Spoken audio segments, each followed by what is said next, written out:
Hi, welcome to my world of travel sketchbook painting. I try to find what's special about the place and put that in my paintings. This is a painting of Alaska that I did on one of my recent trips. Please join me in some of the workshops coming up. Okay, this is my kit. So I have some of the main colors that I use when I do this kind of painting. And then I add on some others here. So I'm starting with the Tombow dual brush bright because it pretty much gives me everything I want. And then from there, these are the colors, but I always add a red. So I have pinks and I have a red. So I always have two reds, which is what you're seeing here. You see what happens when I bleed them. They're quite different. And then the bright set, these are the colors that are in there, and I really like having this intense orange, and I always go for primary yellow. I need to clean that brush off. Green. And then I add some darker greens depending on where I'm going to be painting. So these are the numbers that go with them. And so I have a light blue that I like for sky. These are some of the other blues. And I do like a much richer ultramarine blue. These kind of, and you see how they mix. So this particular brown that's in here, and if I bring it up into here, then I get these nice combinations, and I can also bring it over into the red. And of course black, which I don't use till the end. Now the other tools I have, and this is my little toolkit that I use when I travel, and I just made this for myself. So I have this is a Staedtler pigment liner number 7, and I switched to a number 7 because this paper is Strathmore 400 series watercolor paper, and because of the roughness of it, it's cold press. I had to have a little bigger pen to be able to actually see the lines, so you see what they're like. And then in addition to all of the colors, I also at the end have Posca white, and these come in 3 sizes. And these whites are what I use to do accents. So here's something over here that has Posca white on it, here, up here, and then down here on these kind of accents here. And these are all Tombow pen, Waterbrush. I have a number of different brands of Waterbrush. I don't think it really matters. I have one that's like this, and then I have one that's really tiny, which I don't see here. The pen, I always use a waterproof pen because I want that to stay. I'm going to go through a little bit of what I do with, for instance, an area like this. This is from my Italy sketchbook. And it is some very light colors. So I'll do light colors, light value, even letting some whites show through. Then I'll go in with medium value, rich colors, still letting some of the light show through. And then at the very end is black sparingly. I'm just going to rough this in. Those were trees. I'm just going to randomly do some trees, and they had sort of big areas up here, and behind the trees was a very light area, but I'm just concentrating on how to get this richness of color in here. So I have some really light value. I try to get this first group as bright as I can possibly get them, and very light value. And so what I'm doing is just a little bit of sort of scribbling in here.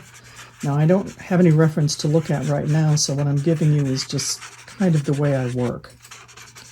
Go in with dabs of, because it's green, dabs of some of the bright green that can bleed into some of that. So a little bit of that. I might actually put a little pink in depending on what I'm working with. Then I'm going to take my water brush, and this one has to, you always have to prime them, so I'm just going to do it away from the camera because then I squeeze it and then it gets wet. And what I'm doing here is just dabbing.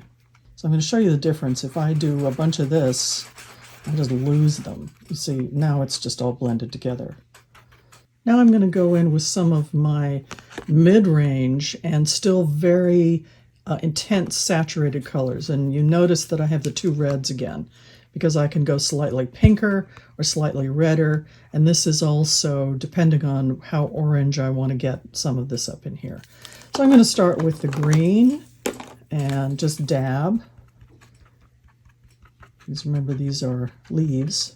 So I'm coming in here, and then I'm going to add, and the darker they get, the more this is going to really take over. So these darker colors, I have to be very careful about what I'm using. This is a blue.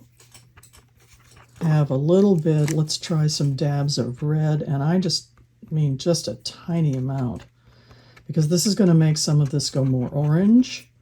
So this is like a magenta red, the other one is a cad red, or something like it. And you know, this is really similar to watercolor. The big difference is that these are staining colors.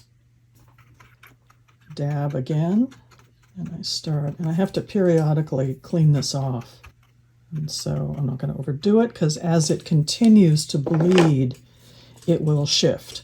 So I'm going to let that dry again. So now that this is, even in watercolor, we call this bone dry in this paper. I'm going to come back over here, and I'm not going to do this bottom area here. I'm really just concentrating on how to get this and maybe some of the tree branches. So now I'm going to risk with my black, and if it's delicate, these are double-ended, so I'm going to use a little bit of both, sort of break it up in here as they kind of come up. And knowing that I will also bleed this. So I'm going to have some of these come down, and I can break them up and cross over some of these. I try not to have things too regular and as far as spacing.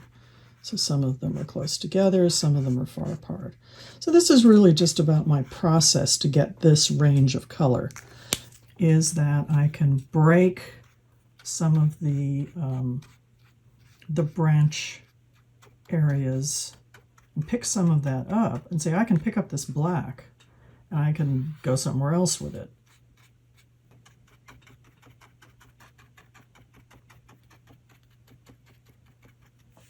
Sometimes I will add a permanent black line at the very end, and in some cases I might actually go in with it at the beginning to get some of these lines in here, but you know, they're not going to go away once I get that. So I have to be kind of careful about it. So I might do a little bit of maybe this up into here.